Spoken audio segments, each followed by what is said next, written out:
pasa conciliación. El texto definitivo se va a conocer en el día de mañana. ¿Qué será lo más complicado para la gente? ¿Qué va a ser lo más traumático? Llamamos al doctor Carlos Mario Laforí. Él es el presidente del Instituto Colombiano de Derecho Tributario, asesor empresarial en asuntos tributarios, director de la especialización en Derecho Tributario de la Universidad Javeriana. Doctor Laforí, gracias por estar en Caracol. Para usted, que es un estudioso del tema, que es un técnico, ¿qué es lo más complicado de esta reforma que acaba de parir el Congreso? Darío, buenos días. Sin duda tiene muchas cosas complicadas, pero algo que a lo mejor no es complicado desde el punto de vista de la determinación y pago de un impuesto, pero que sí lo es desde la perspectiva de cómo afecta al contribuyente, es el IMAN. Usted hace un rato hablaba y preguntaba respecto de lo bueno, lo malo y lo feo, y yo creo que el IMAN tiene cosas feas y de pronto algunas también malas. ¿A qué me refiero con eso? Claro, a ver, ¿cuáles son las feas y cuáles son las malas? Entonces pensemos en esto. La forma en que ha sido construido el impuesto y ha sido informado a la opinión pública, me parece que ha generado muchos equívocos. Usted escuchó, por ejemplo, al presidente de la República la semana pasada diciendo que en Colombia los asalariados que ganan 3.600.000 pesos pagan un impuesto de renta y de retención de 190.000. Y usted ve El Tiempo de hoy, El Espectador, primera página, diciendo que desde el año entrante quienes ganen 3.700.000 pesos mensuales no van a pagar impuesto de renta.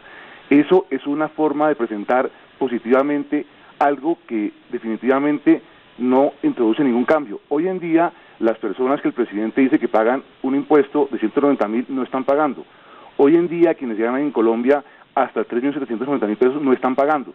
Entonces, primero se informó a la población de asalariados algo dando a entender que la reforma nos iba a ayudar bajando los impuestos. Es decir, ahí no hay nada nuevo. Ahí no hay nada nuevo. Okay. Segunda cosa, cuando usted ve el proyecto de reforma tributaria y escucha al ministro Cárdenas y escucha al director de la DIAN, Juan Ricardo Ortega, y ve el estudio, dice, un estudio que presentaron como fundamento económico del proyecto de reforma, dice que en Colombia quienes ganan de 15 millones de pesos hacia arriba tienden a pagar 5% de impuesto de renta o menos.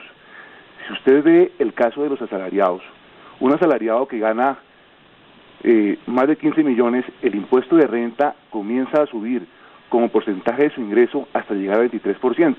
El ministro Cárdenas dijo muchas veces que un asalariado de 50 millones paga 5%, eso no es cierto, paga 18-19%. Entonces, otra cosa es decir si debe pagar más, pero lo que no puede ser admisible es que partamos de información que no es cierta. Segunda cosa que me parece que me parece mala, esta primera me parece fea, porque no es manejar información apropiada para poder... O sea, es una información mentirosa, si se quiere decir, engañosa. Sí, pues digamos partamos de la buena fe y digamos simplemente que es equivocada, sí, digamos que es equivocada, digamos que no está bien que el presidente del país diciendo algo que no es cierto, que hay que ser más cuidadoso con esa información para decir cifras que son correctas. Y ahí nos movimos en dos extremos, tanto el que gana menos para decir que no va a pagar cuando realmente no está pagando, como el que gana más para decir que no paga lo suficiente cuando está pagando una cifra que es alta y habrá que decir si eso no es suficiente, pero lo clave es partir siempre de hechos reales.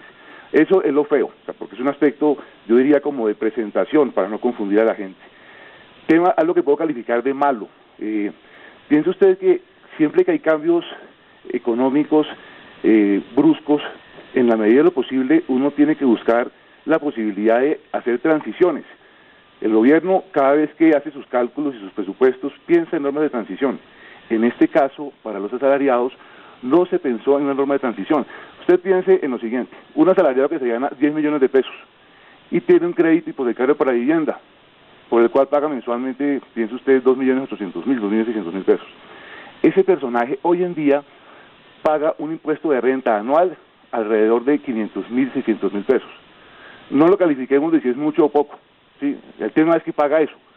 El año entrante, con el IMAN, que es el impuesto mínimo alternativo nacional, va a pagar alrededor de unos 4,5 millones de pesos.